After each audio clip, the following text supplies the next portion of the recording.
have a plan, because part of lead generation and prospecting and selling homes is the preparation work, so you know what to do when the times are peak.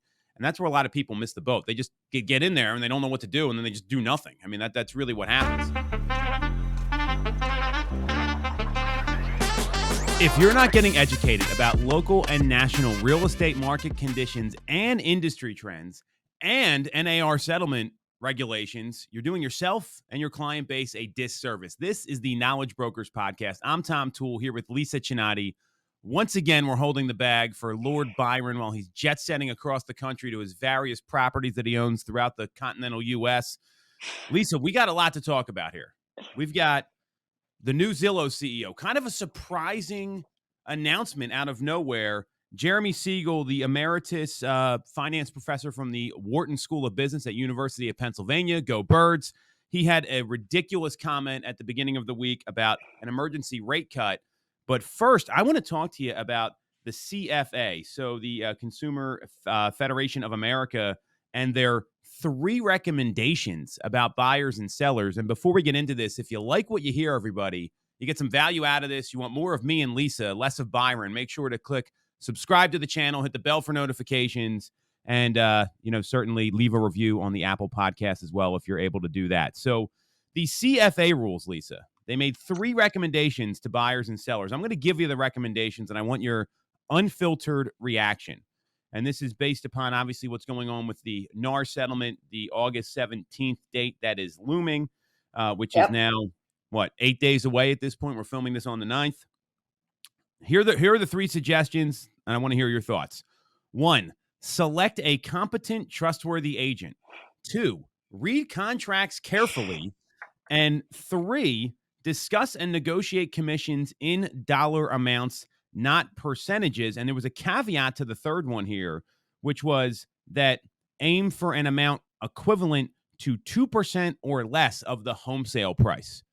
Lisa, your thoughts? Well, so, all right, in order. Yes, hire a competent agent. I think we all know that. I think it's something that we've been passionate about since the beginning. Read contracts. I don't necessarily know that needs to be stated or spelled out. And whoa, Nelly, can we say price fixing right there? Yes, keep going. I want to hear this. Well, so it's interesting, right? Because I do think that for some consumers, there will be a flat fee. But for other consumers, I think a percentage works better. And I think giving anybody advice that it should be a flat fee or how to set the structure is actually going against everything that we were trying to accomplish, or that they were trying to accomplish within the industry. It screams crazy to me. Like, really, truly screams crazy to me. This third recommendation from the CFA is the exact issue that is the crux of the NAR settlement. And now they're just going the other way. So I'm imagining they believe, well, hey, we're going lower, so it's okay. We're protecting consumers. The reality is, and you said it, Lisa, when you get paid on a flat fee versus a percentage, and I'm going to give some extreme examples here. We've got $500 MLS placement companies that will sign a $500 contract for a seller and put it in the MLS and do absolutely nothing. And these people have real estate licenses. They're part of the MLS and the local boards to get access. That hurts the consumer more than anything else. I like those companies from a business standpoint because I will list the homes after they can't sell them. So that really doesn't help. And then there's damage done to the listing by having already been on the market once. I don't care what anyone says. That first time you're on the market, that first 30 days is your best chance to get your best price. You might even want to reduce that to the first 2 weeks in the current climate that we're in. And then the flip side is what sellers really care about are the bottom line. What are they walking away with? That's the real number. I've always been a big believer in that. We'll break down net sheets. We'll give it to people when we meet with them. So everything's very transparent.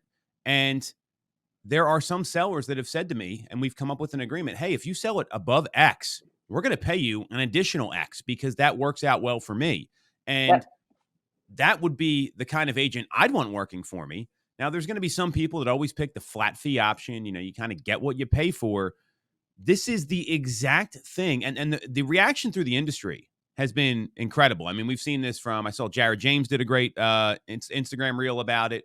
I saw the Massive Agent. I've seen a ton of people saying, hey, like this is price fixing. And when you say you can't charge more than X, or we recommend no more than X, that is the definition of price fixing, which shows you what a load of crap this settlement is. If this is the advice people are getting, I don't know how this even flies, but here we are dealing with it. Yeah, it's interesting, right? So kind of going back to the flat fee model. So thinking about the entry only services, and I think what consumers actually need to be a little bit more aware of, and something that agents need to be super educated about, is the difference between acting as a facilitator and the difference of acting as an agent, be it a seller's agent or a buyer's agent in these scenarios. And I think we all know that historically, at least, around in these parts, those listing, entry only listing services that charge that $500 flat fee or whatever that flat fee is, those folks are typically acting as facilitators and not true seller's agents. And I think that consumers on the buy side need to be aware of what the difference is when an agent acts as a facilitator versus the additional level of fiduciary responsibility that the agent takes on when the agent acts truly as a buyer's agent. And what I'd hate to see happen is that a consumer thinks that by paying this flat fee model, that they're actually getting the full fiduciary responsibilities and fiduciary services that are delivered by somebody acting as a buyer's agent, when really they're getting the services of somebody who's acting as a facilitator. And for those that aren't clear, a facilitator is a transactional paper pusher, right? Like that's the best way to say it. There's not a ton of advice. There's not a ton of guidance. There's not a ton of really just being able to have some of the conversations or really acting in the best interest of the consumer, right? So whether it's, is this property a good investment? Do I need to offer this much? This came up during the inspection. What's your advice? How do I negotiate it? And those are the things that can get lost, and where an agent, to go back to point one, a knowledgeable, reputable agent delivers so much value, right? And can save the consumer at the end of the day far more than the value of a commission at any percentage. I love what you said there, because the reality is that you see homes that sell with these flat fee models, and there are agents Yep. that can boast a statistic where they sell their home for a higher list to sales price ratio than some of these other companies. I mean, that's real data you can determine and find. And with these placement listings, I mean, some of these people aren't even local. They don't live in the state. Like, I mean, like we'll see some from New York or like the other side of Pennsylvania. So they have no local knowledge about what's going on. There's no advice there. And then think about the consumer that has to fend for themselves. And there's data out there that even for sale by owners who are effectively doing this in some cases, that's what they are when they put these $500 flat fee placement listings onto the MLS or out in the marketplace. They will statistically sell, according to Bright, when they're not on the MLS, they do this on their own for 11 to 17% less. This is a Bright MLS study that's available right on their website. So that's major dollars. So let's say it's, a couple percentage points, the delta is still going to be greater, whatever the percentages that you charge. We don't talk about that on the pod here. So, right. And then I also want to give you an example of other businesses that get paid on a percentage.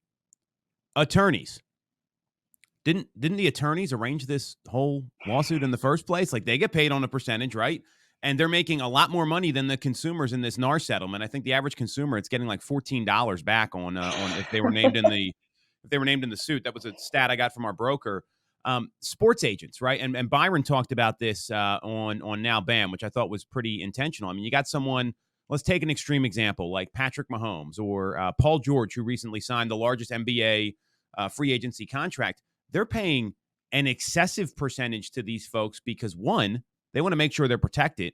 Two, there's a lot of money at stake, and they have other things they're not good at, because you see people that don't know how to handle transactions, right? The average consumer doesn't know a lot about real estate. You've got to assume the consumer knows nothing, and you've got to know everything as an agent. So there's value to this. I mean, financial advisors get paid on a percentage. I mean, you could go on and on and on here.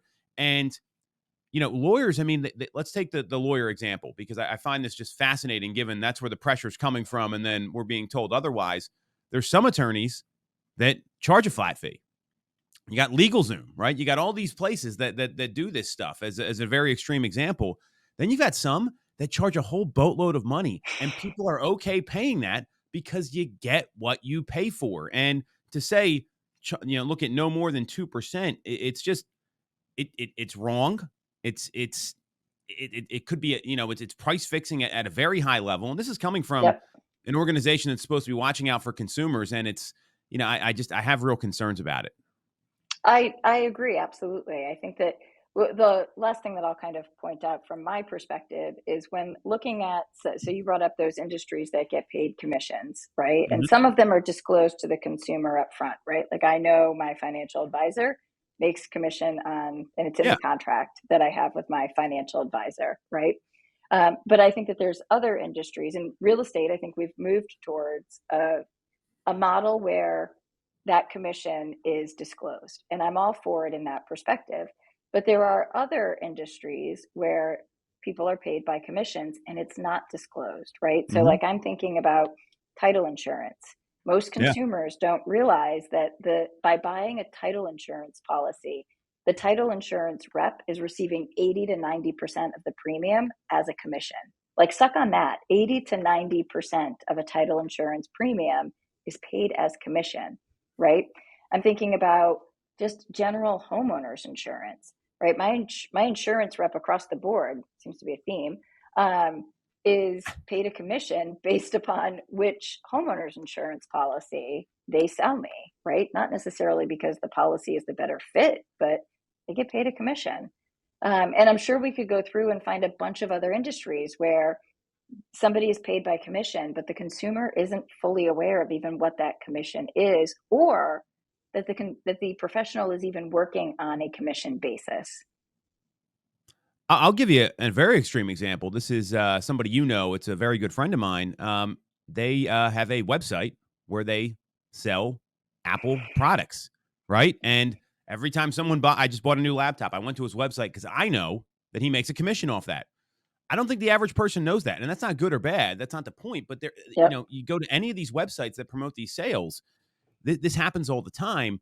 And if this is about transparency, I mean, someone should be able to charge as much or as little as they want, and then the market's going to decide if they're actually worth it. And that comes down to what is that person doing to provide value. Which the first two recommendations, I will give them credit. A competent agent who's trustworthy. Most people don't even like interview agents. I mean, over 70% of consumers hire the first person that Right. they meet with. So I would have loved this to say, hey, interview agents, right? Talk to multiple people, because we've all seen that agent who, like, it's like the friend of a friend and they're just screwing everything up left and right and probably costing somebody money. Um, Yep. Reading the contracts, it sounds funny to say that, Lisa, but you and I both know people don't read anything. And we can start with real estate agents. So I would argue this is putting all the real estate agents on notice that you've got to know these documents backwards and forwards, because if you're not, Yep. and you're using, I put a tweet out about this and got a lot of pushback on it. It was, if you're using dot loop or DocuSign as your method of explaining contracts as a real estate agent, you're in a lot of trouble. And people started losing their mind. I'm like, hey, this really happens. Like, consumers don't know this stuff. So those things are great, but the fact that this is even coming from an agency that is supposed to be, looking out for consumers, and they're giving the advice of what they fought against in the NAR settlement. It's the most hypocritical thing I've seen when it comes to this settlement in a very long time. Yep. So I have a good segue, kind All of right, tying Segway into. away. Is that like the one you ride around? Like, I could see you riding around college campuses on your Segway, Lisa. You'd be, you remember those things? They're very popular. It was like the I stand do, up but with the bar. They have do them you in remember how the Boston. They give unicycle tours. ends? Oh, They have them in yes, like every unicycle. city. Yeah, Yeah, I'm not riding anything with wheels that requires balance. It wouldn't end I well. like it. All right, smart Anyway, move. my segue is kind of tying into this, and then where we're going to go next. One of the interesting conversations you and I both had with some friends this past week Mhm. was, how about the disclosure of referral fees? And how does that tie in to both consumer protection and kind of what's shaking out with the transparency that this settlement wants? So, high level, we all know that within the industry, there's referral fees that fly back and forth, Sure. right? Both from agents to vendors, right? I can think of two big ones off the top of my head, right? OpCity and Zillow. There are referral fees that fly back and forth between agents. I'm referring you a client outside of the market that I currently serve. Um, and there's a couple of other scenarios in which referral fees would shake out, but it's been interesting because as I've read everything, there's not been a big call out to, do these referral fees need to be disclosed? So what are your thoughts? Well, if we're talking about transparency, and you and I have talked about this offline about how we run our organizations where it's almost overly transparent. People know everything. Like, I mean, anyone that works here, they know I mean, whether they pay attention or not, that's a different story, but they know Correct. everything about what we do. It's that we're not hiding anything. And a good business will do that, in my view, with good leadership. So that's just, Mhm. no one wants to surprise or find out something's happening. Now, I think absolutely, yes, these should be disclosed. I'm going to take another example here, though. Did you ever do a deal and like you're doing the deal, you're under contract, and all of a sudden some like relative who has a real estate license shakes you down for a referral fee, and Yep. the consumer doesn't know about it, or maybe they do. I mean, it's a little dicey. I think that's a great example of what happens when it comes to this stuff. If we want to be transparent, and maybe that's why we saw what we're going to talk about next here, I would imagine companies like Zillow. I mean, most consumers don't know this stuff. It doesn't, and Zillow's a broker, right? I mean, they have a brokerage license in all 50 states. Why aren't they having to disclose these referral fees? And, when we do it internally, I mean, everyone knows what goes on with our flex agreement. Let's say I get a referral from Lisa or Byron or somebody else. Uh, we put the referral fee right in our CRM notes, so it's very clear what everyone's going to be responsible for. Now, that's a good business practice, but I don't think the consumer knows that in a lot of cases. Sometimes they do, sometimes they don't. And the agent to agent referrals are probably just as interesting. But these companies that have become lead triages, basically, which is what Zillow does. And OpCity does the same thing. Relocation companies are another example. I mean, they take I mean, Yes. they're almost up to like 50% on these referral fees, which is incredible. Um, this stuff absolutely should be disclosed. Now, relo buyers typically know. They know they got the package. They know that there's going to be some sort of, for the most part. I don't see how this is outside the box here. I mean, if we're talking about disclosing compensation, it should be everything and not just what everyone picks and chooses here. Yeah, no, I agree. It's interesting, right? Because thinking about some other stuff that shakes out in businesses, brokerages across the board, when we were having this conversation, I spoke about how thinking about affiliated business disclosures that we have within brokerages, right? If the broker has any vested interest in the mortgage company or the title Hmm. company or the insurance company, there's affiliated business disclosures that, Hmm. as good practice, we use as brokers, team leaders, agents, or what have you.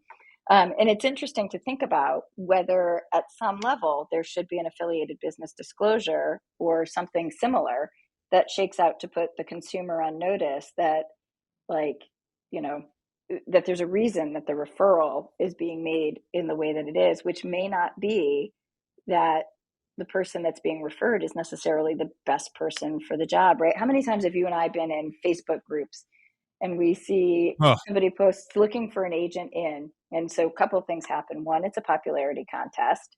Two, I've seen some of those where it's like, you know, I know that the I can't say standard or going, but there's an amount for a referral fee, and then it becomes there's like a an a auction, commonly charged number. I think that's a good right? way to look at it.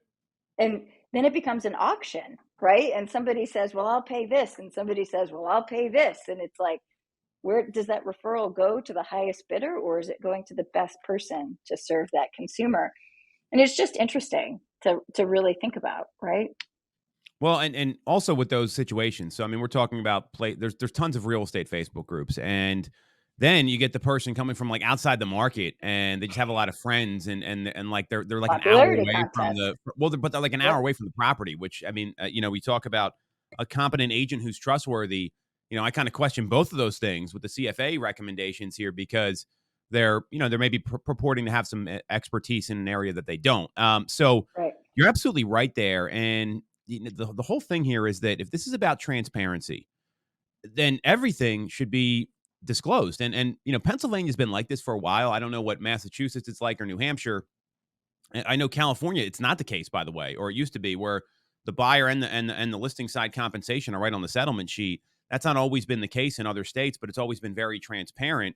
But you don't find out until the end. That's the problem. And sometimes Right. people will put the referral fees on the sheet. Sometimes there's not. There's no clear guidance. And with referral fees, what I mean, and these are some like high powered team leaders we're talking about here.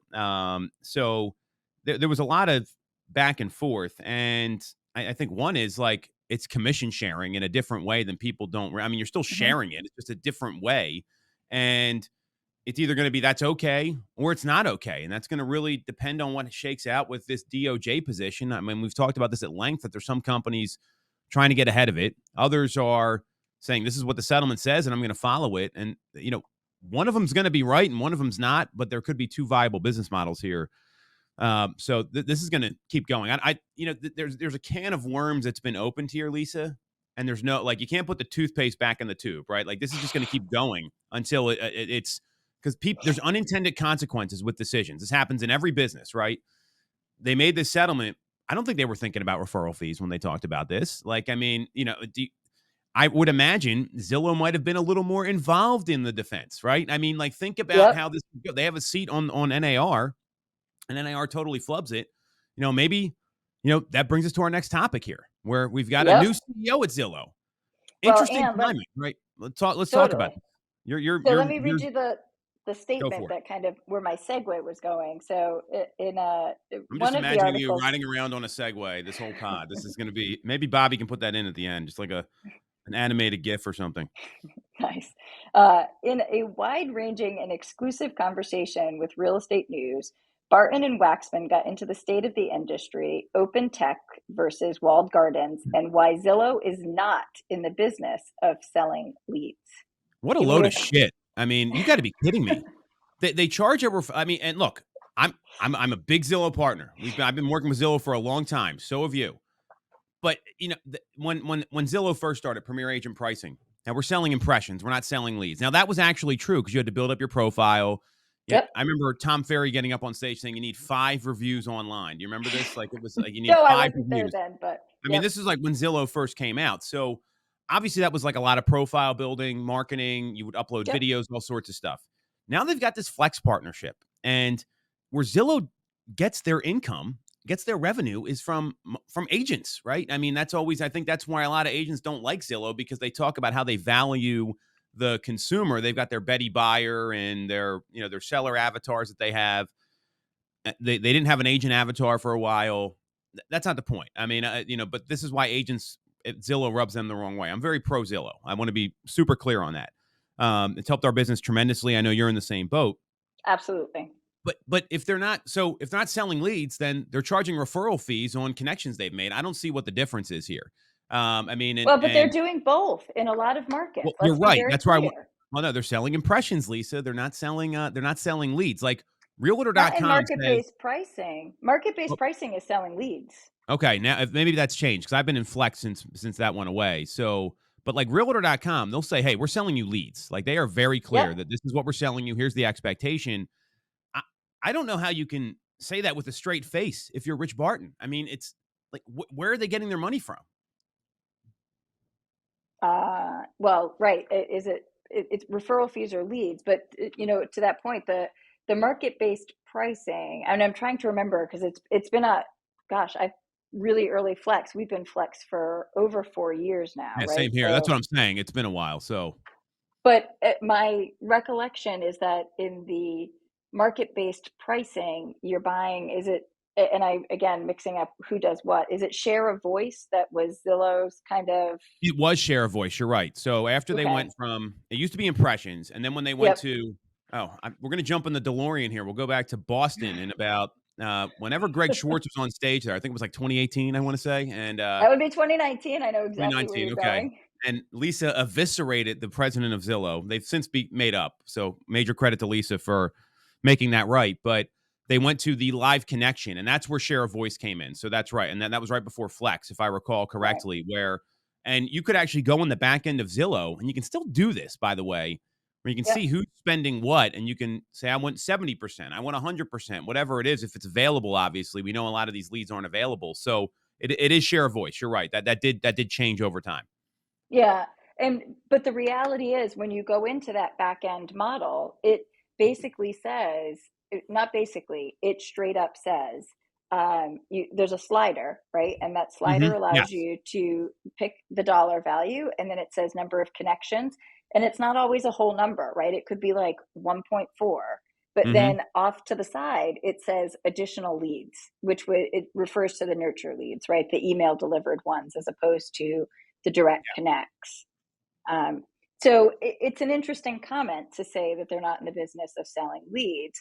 And I know that over time that they've kind of invested in, this is what Wacksman has been really good at, which is building the app and the consumer experience. And when he was working as the head of marketing, the chief marketing officer, he did a phenomenal job making Zillow a household name, right? I think it's still true to this day that Zillow is more Googled than the words real estate, if my Yeah. memory is correct. So he's done a phenomenal job in that. But I think it's an interesting statement to say that they're not in the business of selling leads. So I just pulled up the back end of the site. I'm just going to share these numbers here with everybody. I can even send a screenshot to Bobby. I don't know if I'm allowed to do that, so maybe not. But so where I'm standing right now, my office in Westchester, Pennsylvania, there's 15% of the market available. It's an estimated connections of 10 and estimated additional leads 4.4. So it's exactly what you're talking about. This is very clearly connections to me are leads, right? Those are connections with buyers that want to go look at properties. And it says estimated additional leads. It actually uses the word that they're saying they don't sell. So I don't necessarily agree with that. It's an interesting comment for sure. And I think that, if you're looking at transparency, that's what we're talking about here with this settlement. You would think they would talk about that.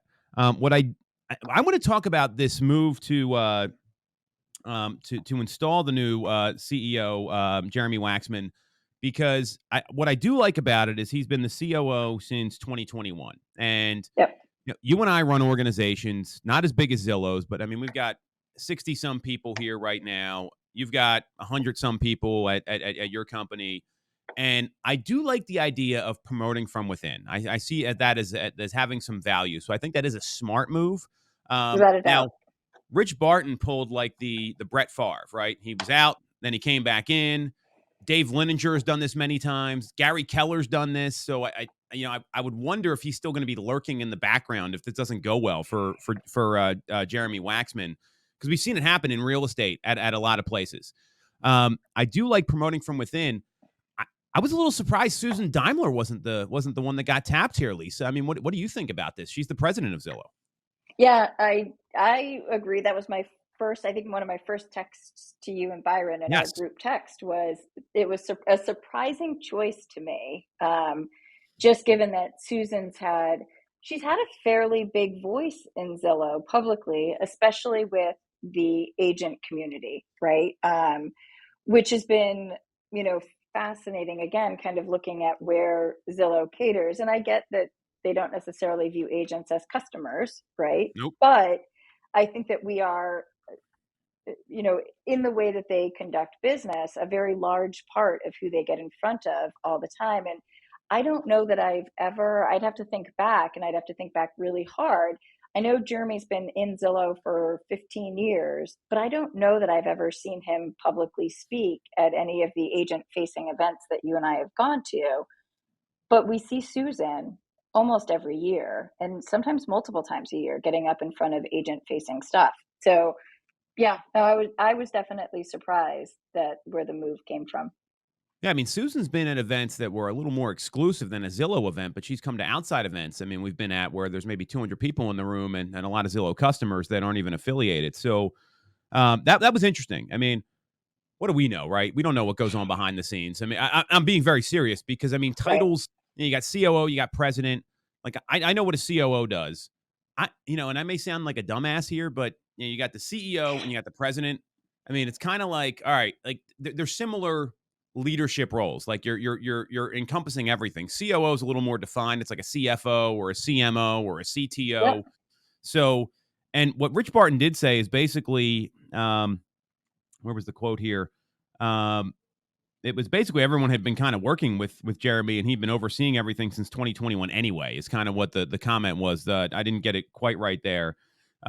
So that was, if that's the case, then that's maybe like an obvious thing to do. I mean, I've recently promoted a leader from within that's worked out, tremendously. I mean, Brian Blauk, our sales manager, he was kind of that informal leader. And then we tested him out in some places to when we wanted to make the transition in advance of kind of identifying him. So maybe that's what they did. I don't know. And if that's what the company feels good about, forget this is Zillow, just any company. If that's what was happening and that was their plan, then it's the right move for the company. And I think it's Absolutely. any leader listening to this. If you're not developing leaders within your company, you're doing yourself a disservice. I mean, I think that's something that's got to be happening in order to really make the company thrive. So maybe Susan didn't want the job. Who the hell knows? I mean, being a Could be. CEO of a publicly traded company does not seem like a cakewalk to me.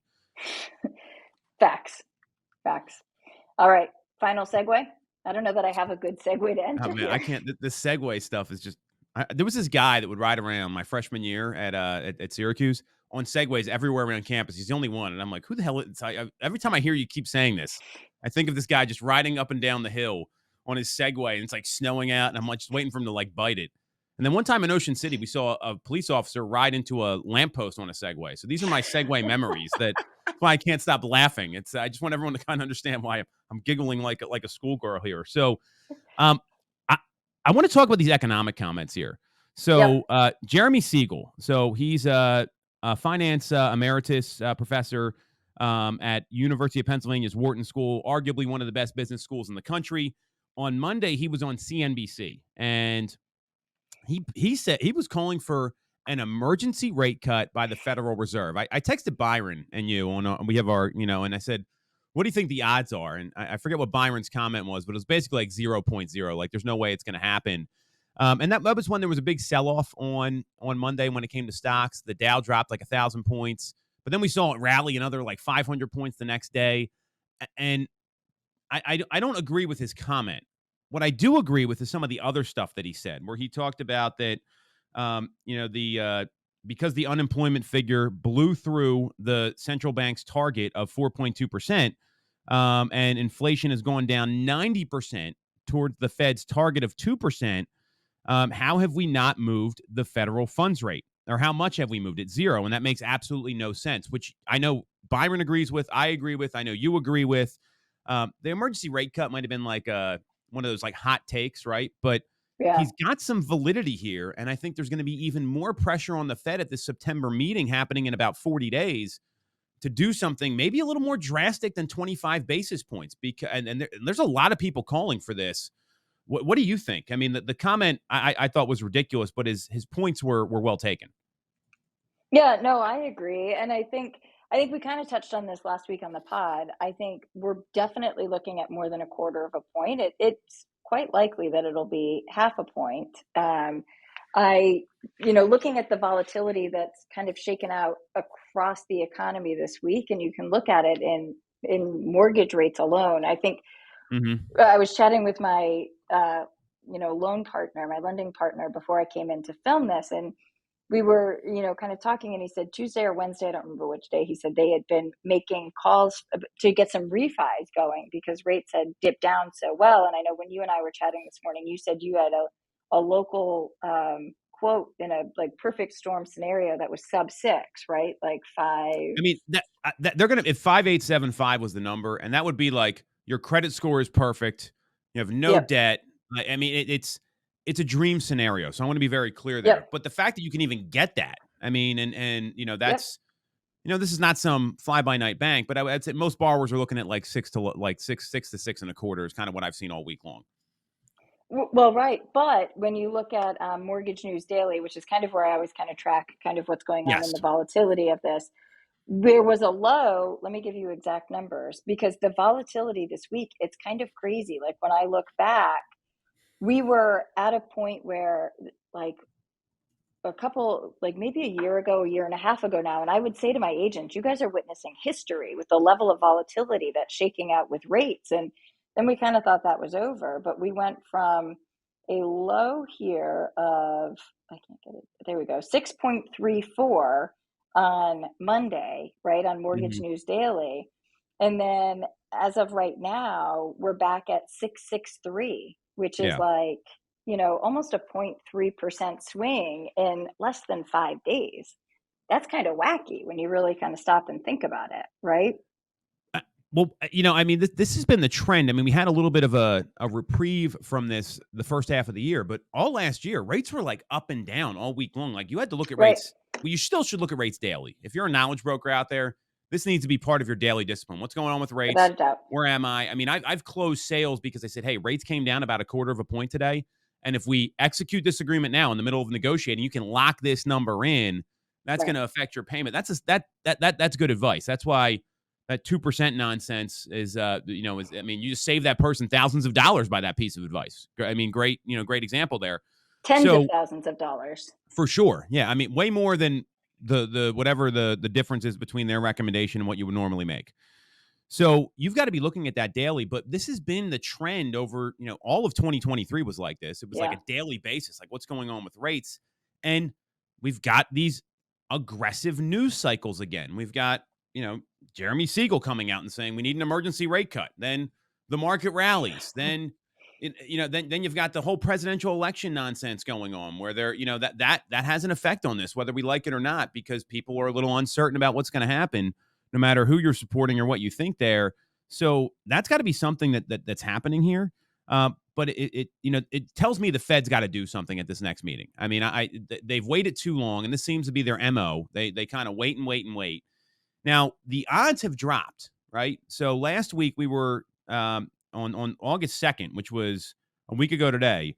There was a 74% chance of a 50 basis point cut in September. Now it's down to 54.5. So those odds, that shows you how volatile the market's been this week. I mean, you're seeing a 20% drop in 7 days, and the other 45.5% are that we're going to see 25 basis points. Powell said don't expect anything more than 25 in different words at the press conference last week. Yep. I don't know if that's going to be the case. I mean, I feel like something's got to, especially as we get more data once we get through the end of August and into September. Yep. Agree. I think it's interesting too. It's funny because again, in that same conversation right before the pod this morning, I'd love your opinion. I know last year, as we were wrapping up the year, we had our over-unders between the three of us with, do we finish the year sub 6? Is there a chance, in your opinion? I know when we ended last year, before this year started, I believe all three of us we wouldn't get to anything that started with a 5.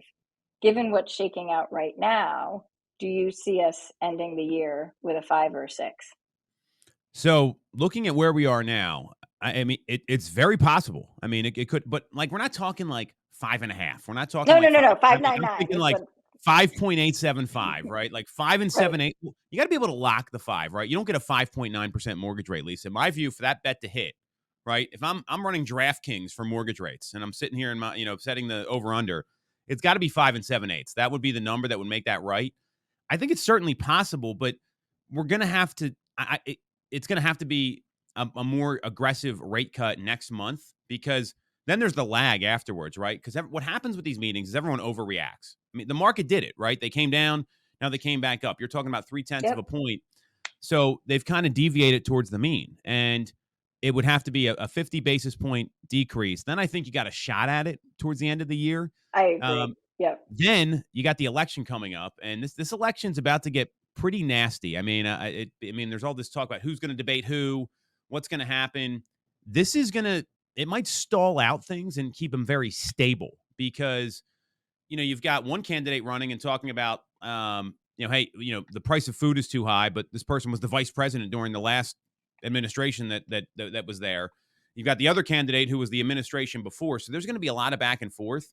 And once these two, like, look what happened after the last debate, and then the news of President Biden pulling out and the assassination attempt. And I'm not saying any of that's good.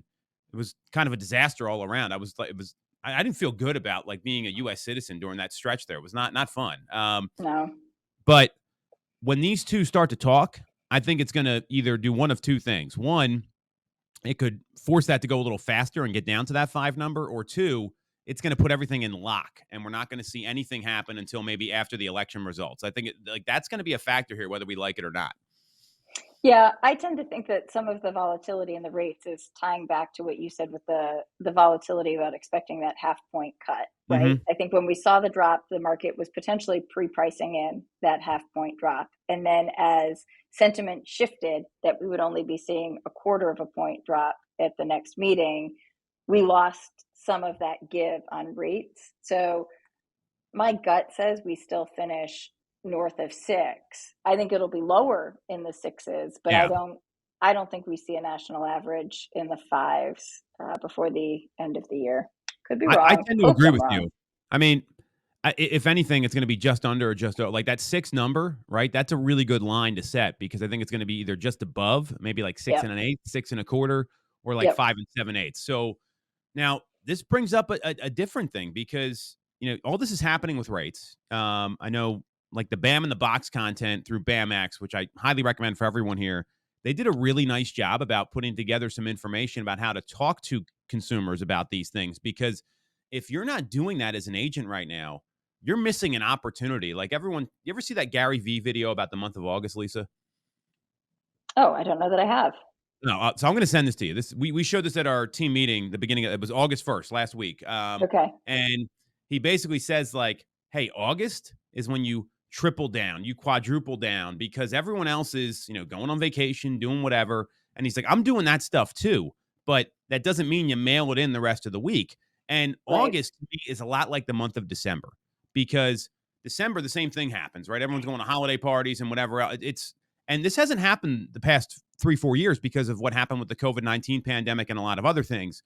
So August is a place where you can have these conversations with folks and line up your fall market, right? There's a window to do some additional business here Yep.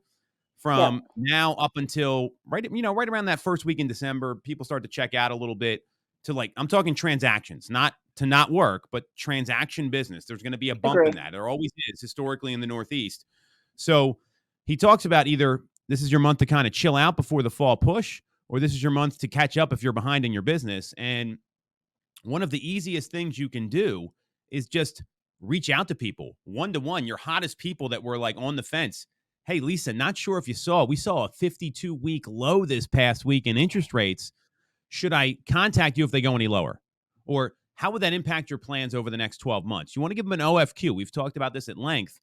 And then Byron talked about this on the hot sheet. I thought this was actually really, really good stuff. Tell people what it takes to lock in a mortgage rate right now. Help them understand what they can do because there's some companies out there that offer extended rate locks without having an agreement of Right. sale, right? And if you have that tool in your tool belt, then all of a sudden, like imagine you call, I called Lisa and Steve. You guys have been looking. Rates made you kind of take a step back from the market, but I can give you advice how to lock in at a 6.25 now for 3-4 months. And then maybe rates go up and down or they do this whole thing. But with clarity what your payment's going to be every time walking into a home. What's that do for your decision-making process? And that's where knowledge brokers can really make some hay and identify people that will transact the rest of this year through understanding rate locks, understanding what it means for their payment and breaking it down in dollars, not in half of percentages or eighth of a percentages. What advice are you giving your team to communicate this right now? Because I know you guys are all over the tactical stuff. Exactly what you're saying, legit almost verbatim. It's such a powerful script. It's such a powerful dialogue, and it's the stuff that not everybody's doing, but it's almost the same verbatim. And it's interesting because you and I haven't texted about this one or even spoken about it, but all week, almost exactly the same. Well, and you and I are doing something similar, which I think is really important because what I find happens with agents is that when they don't know what to say, they get paralyzed, right? They Yep, feel like they're they following retreat. up with people too much and they never have any value to bring. And that's the difference between a knowledge broker that's going to thrive in this market. I mean, and someone else that maybe is going to feel like they don't know what to do and get lost and not have a game plan every day. So I know you do this, we do the same thing. We're doing content drops with our teams on Monday with, hey, here's a text to use. Here's an email to use. Here's a Yep. social media post to use. And that kind of leadership in a climate where we've got the CFA telling people to price fix at a lower number, when you got all this uncertainty about what's happening, we're 8 days away from one of the biggest changes in the history of real estate when it comes to policy and compensation. That's the kind of environment that's going to help people thrive. And all this stuff. I mean, you can get this stuff whether you join BAM or wherever. You can look it up online. Just listen to the pod and reproduce it. You don't need to buy a service or do anything like that, but have a plan, because part of lead generation and prospecting and selling homes is the preparation work, so you know what to do when the times are peak. And that's where a lot of people miss the boat. They just get in there and they don't know what to do, and then they just do nothing. I mean, that's really what happens. Yep, totally. Which is, guess what? Another great segue for the last point that we had, which was quality over quantity, both with leads, conversations, and absolutely every other thing. So I know that that's something that you and I have both been saying and both been passionate about, but I think even more important than ever, that it's not, you said it best, it's not just calling and following up and having worthless conversations, Yeah. but making sure that the quality of your conversations is outpacing the quantity of the conversations, that the quality of the touches outpaces the quantity of touches. That the same thing when you're generating leads, you don't want to generate necessarily 1,000 low quality leads. It would be 10 times better to generate 10 super high quality leads that you know are going to transact. And I think that it's another theme of 2024, right? It's one of my big takeaways: quality over quantity with almost every aspect of my business. Well, I love that. And I when you look at how things are going to shake out, right? We're seeing less transactions locally than we did last year. So you got to find quality clients, right? A lot of people just had a bunch of Yep. people they're working with, and the majority of them aren't that motivated, and they're just kind of hoping they buy a house, right? Well, with these new changes that are happening, and one of the things that we've been drilling, we do role play 4 times a week, and then people do it outside the call. We've been doing the same call since the month of June, which is confirming the buyer appointment and explaining what's going on, because that's a quality thing, Yep. right? And a lot of people, like, they're nervous, like, oh, I can't ask him to sign anything. I don't know what to do, because you have to have an agreement in place. We've seen people roll out touring agreements. That doesn't fly in every state. There's all these ideas that are happening. What I am so clear on, and it's that if they're motivated and you know what you're talking about and you can build a relationship with somebody, the rest is going to work itself out. I think that's the reality here. And we're in this group chat with a bunch of team leaders, and we went from a quantity market the past couple years where things were going so fast, right? I mean, I just think of like what happened like post 2020, like that, like when like May when the state opened up, it was just Yep. like you threw everything out the window, and it was a hustle market, which is hard. Don't get me wrong, but it's a different kind of hard. Yep. And now we're in this market where there's less transactions, at least locally here in the greater Philadelphia area, than last year so far, year to date.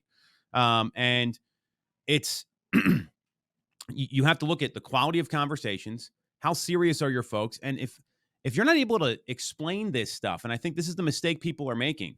The quantity mindset was, I'm going to try to walk everyone through this stuff over the phone and not meet with them, right? I mean, Yes. that was that and if they're not ready to buy a house right now, I'm not working with them. And that was especially the case like 2021. I think that was when it peaked.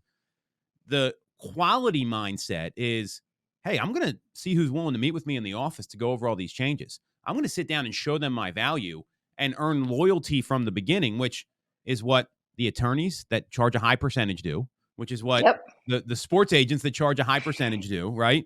And then you have a quality pipeline, not a quantity pipeline. And in order to get the quality, here's where quantity comes back in. This might blow everyone's mind. You have to have a high volume of conversations to find those quality people that are serious and motivated. So I love that you're talking about this, Lisa. And I think the people that focus on quality will get quantity because they have quality people who have a higher bandwidth, right? I've got a higher bandwidth of sellers because they're all listening to me. I was carrying like 40 listings at one point in 2009. And they were all serious, but it was like you had to have quantity, but they also had to be quality, or you're just wasting your time. So anything you want to add here? I mean, it's a weird thing to be talking about in the market that we've gone from to where we're going to. But I'm clear, like you said, I mean, this is going to be our theme for 2025. I already told our team that. Like, that's going to be our organizational theme is quality over quantity. Oh, I love it. All right. Survive to 25 switches to quality over Well, we survived, and now it's quality, right? I mean, we got a couple months left here. You can't keep surviving once you get into 25. That would make no sense. I gotcha. No, I think that's it. I actually think this was a really good pod, and Byron missed out. That's because he wasn't here, and we're driving the show. So, Byron, I hope you're having a safe flight wherever you are. Guys, if you got some value out of this, just do us a favor. Drop a review on Apple Podcasts. Subscribe to the channel. You know where to get me and Lisa. And listen to that last segment again. Write down those texts, those emails. There's a lot of stuff you can unpack here. You can implement that in your business today to have more quality clients. We'll catch you guys next week on the Knowledge Brokers podcast. We know that in 2024, your business operations will be more important than ever. Once I figured this out, my business was able to scale and take off. See, generating leads is one thing, but getting that deal across the finish line while keeping everyone happy is another story.